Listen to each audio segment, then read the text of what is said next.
అండి మన ట్రిప్కి కేజీ వస్తున్నాయండి. హార్వెస్ట్కి 2 రోజులకు ఒకసారి వచ్చేస్తున్నాయి. టమాటాలు మాత్రం బాగా కాస్తున్నాయండి.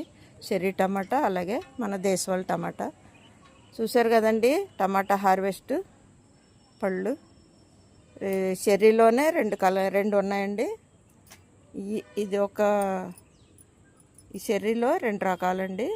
ఇవ్వండి, ఇది ఒక చెర్రీ అండి, దేశవాళీ చెర్రీ, పెద్ద చెర్రీ అన్నమాట. ఇది మామూలు చెర్రీ. టేబుల్ మీద వేస్తుంటే దొరికిపోతున్నాయి చూడండి. ఈ మామూలు చెర్రీ అన్నమాట.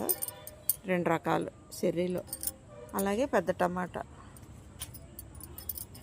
చూసారు కదండి. ఈరోజు వీడియో మన టమాటా హార్వెస్ట్ ఇంతేనండి. ఈరోజు వీడియో. ఇలాంటి వీడియోలు మరిన్ని చూడాలంటే మన ఛానల్ సబ్స్క్రైబ్ చేయండి, లైక్ చేయండి, షేర్ చేయండి. Thank you.